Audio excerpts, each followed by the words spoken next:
Good morning. I thought today I would show you a day in the life of a solo sailor. This is how I sleep most nights because it's so damn hot up here. We're very close to the equator and inside the cabin is just too hot. I don't have any air conditioning. I don't even have any fans actually. I do, but I haven't wired them up yet. But it's nice sleeping outside, and it means when I wake up to check everything I just have to poke my head around. That's one of the most asked questions. What do I do at night? People think, do I just anchor in the middle of the ocean or do I stop somewhere every night? No. It's 2,000 meters deep right here. I just keep sailing. I make the sails a bit more conservative in case a squall or in case the wind picks up. I just go to sleep. I wake up every hour. I set my timer for every hour. Wake up, check the ocean, check the sails, check the weather, check the AIS system, which is a warning device if ships are coming, and then I sleep again. So every hour I wake up for maybe a minute maximum and sleep again. I don't really even wake up. I just sort of, I'm aware, but I'm not focused. And then I sleep again. I normally get about 8 to 10 hours sleep at night, depending. If the weather's bad, then I don't get much sleep. I've probably drunk 100 coconuts in the last few weeks. It's the one thing on the island I've got plenty of. When the islanders come out to greet me when I arrive in a new place, they always bring a bunch of coconuts out. Green coconuts, the ones like this. They're strictly for drinking. There's not much meat inside, but they're full to the brim with beautiful milk. And they last for ages. They last for a couple of weeks. So I'll always have some on the boat.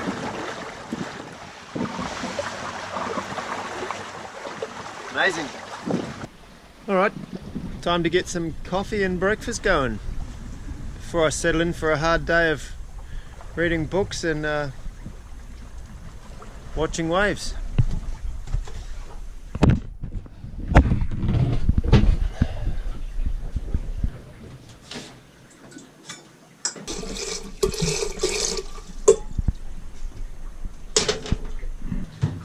Now, because the boat's always on an angle one way or the other when you're sailing, makes things a little bit challenging for the cooking and preparing food. The oven and grill obviously no problem, that's gimbaled. The bench top is obviously not gimbaled, so you have to deal with things being on a bit of an angle all the time. There's ways of getting around it. This, for example, doesn't move, so things put behind that won't slide around.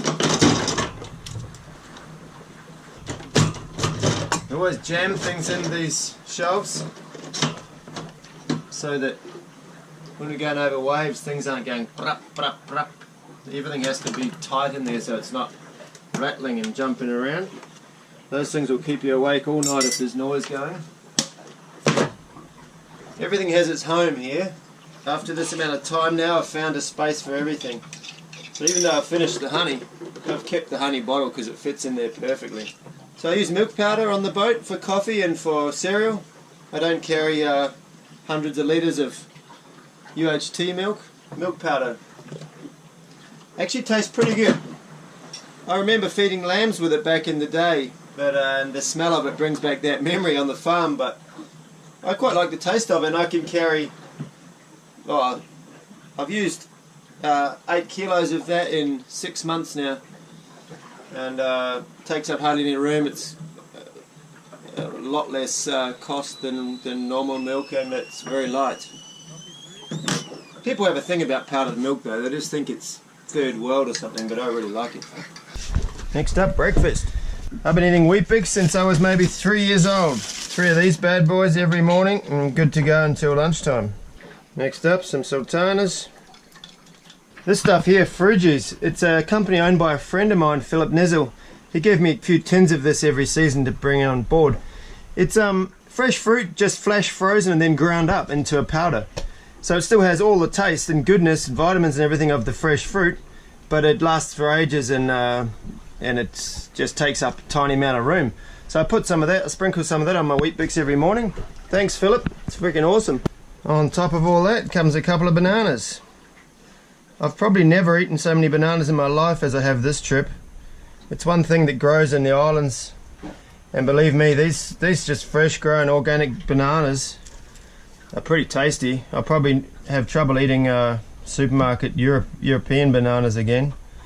Those things are picked completely green before any of the sugars have developed, and don't end up with any taste. And these things are just spectacular. There we go. Out the window with all the organic waste. And yes, out to have some breakfast in the sun.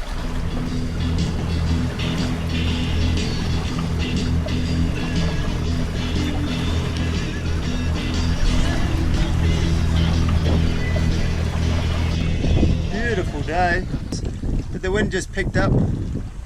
It's not blasting, but it's nice it cools me down. And the engine's off. We're doing 5 knots. Got 9 knots of breeze. There's a ship coming up behind me on the AIS. Maybe I'll show you what the AIS does. That's a good idea.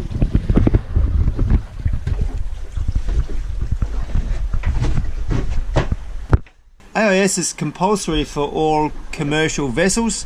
It runs through the VHF radio. See down here, this little triangle, that's another ship. So if I put my cursor on it, I can put here and this comes up. The name of the ship is KM Laboba. It's on its way to Seru. It's 480 foot long and it's doing 17.7 knots. Okay, on that, I push the vector button and the little blue line there comes up and shows me its heading. So it's going to pass me on the inside, so I don't really have to do anything, but it's great to know that, especially at night when you can't see them, any ships coming. Sometimes there's 3 or 4 ships around, and I can call them up on the radio and I know their name, I know their direction, where they're heading. Normally they'll change course because a sailboat has right of way with sails up. Not really over a big ship, but big ships will always change course if you call them and respectfully ask them to. So that's a new system that I didn't have on Nautilus, and it means I can sleep at night because basically I can put a circle around my boat out to 5 miles, and if a ship comes within that 5-mile radius, and a really loud alarm goes off and wakes me up. There's a pretty decent view of an incoming squall. Up here in the doldrums, that's what you get. You get squalls just come, they sort of just appear out of nowhere, just all the humidity in the air, I guess, and then they smash, you go over, then you look behind 20 minutes later and it's blue sky again. Weird. But anyway, look at this one.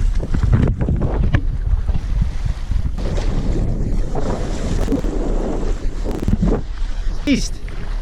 It's going to be savage. I think there's actually 2 or 3 squalls lined up, one after another. Nice though, it's been a great day of sailing today. Just flat and 7-8 knots the whole day. I kept thinking it was going to die away and it just didn't, keep going. It's died off now, but that's because these squalls have sucked all the wind inside, and then when we get there they'll blow it all back out again.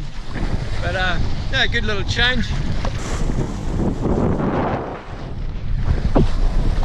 At one stage a few days ago there was just no wind, and I was looking out for these things because there's always wind in a squall.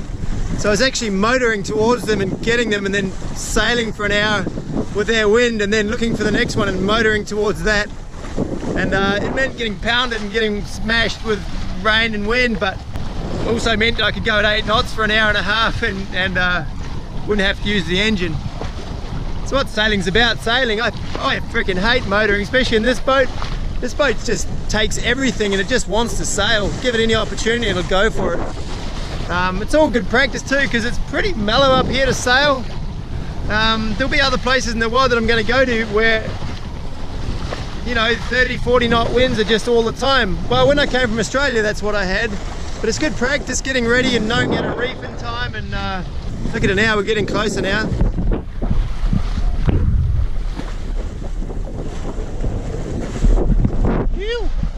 I get back to the cockpit now where I'm safe. There comes the wind. 30 knots now. The rain will be here soon. Time for a shower. What makes it more interesting, I just saw in my AIS, there's a 600 metre tanker 8 miles in front of me, straight in front of me, coming straight for me. So it might be tough to see them when this rain hits, but I'll give them a call and let them know. Hopefully they've seen me, and we'll make sure we keep out of each other's way.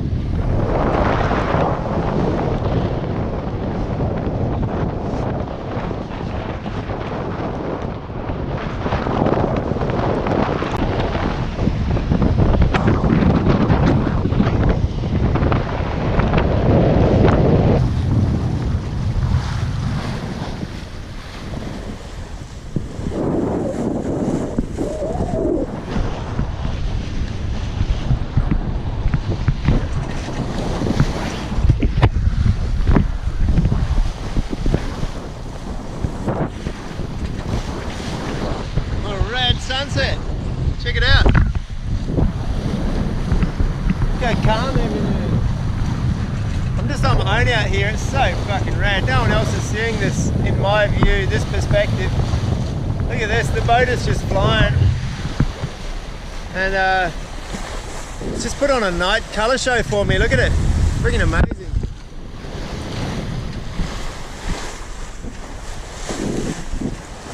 Ew. Shit, life's so good. I wouldn't trade this for anything, to be honest. So good. I guess if a massive whale was to jump out right there and splash and wave its tail at me, but that would just be Hollywood. That would just be overkill. Don't need it. I'm gonna sleep good tonight. Phew.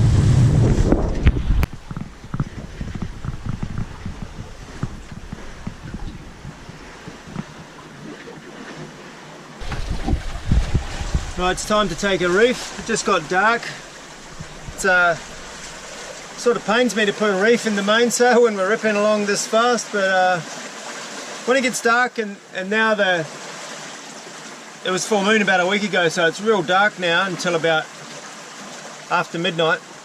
So the thing is, at night you can't see squalls coming, so you can go from just blissfully cruising along at 7 knots and 15 knots of breeze to being in 40 knots and being way overpowered.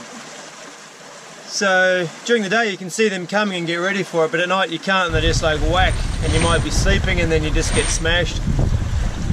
So I put a reef in the main.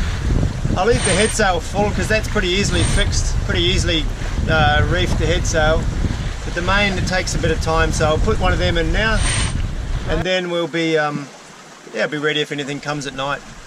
Time to sleep now. I normally get, it's about 9 p.m. now. I'll sleep right through until about 7 a.m. Get up every hour, have a look around. There's a couple of islands I'm getting up to soon. These islands here, I'm going to come inside of them, so I'll make sure I'm awake at that time. They're still 26 miles away though, so I've still got another 4 hours. So I'll set my alarm so that I wake up before I get to them. Make sure that it's all good.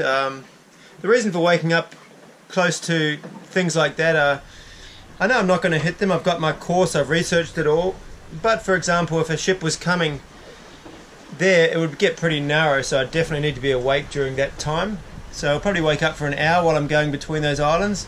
And then once I'm in the clear water again, I can sleep longer again. So it all depends, the situation. But during the day, I sort of research my next 10 or 12 hours route. Zoom in on all the charts to make sure there's no reefs or obstructions in the way, and then I know when it comes to night, I pretty much know what the plan is, and I'm ready for it. Anyway, well, I hope you enjoyed that. It was probably a pretty boring video actually, but yeah, life at sea, it's good when it's boring because it means there's no hassles, nothing broke. I had a real good day of just ripping along and made a lot of miles. Got a little bit sunburned actually, which is pretty dumb. I only put sun cream on around lunchtime. I thought I was in the shade all day, but it must be a lot of sun reflecting off the water. But yeah, I'll just wear a shirt tomorrow. It's just so hot though, it's just nice not to wear any clothes. But yeah, the old white man redhead family freckle face skin doesn't really deal too well with the hot sun up here on the equator. But anyway, I hope you enjoyed that. Tune in another time for another video. Thanks to all the patrons out there who keep supporting me. as I said, this is such a great time. Life is freaking amazing. Rock on.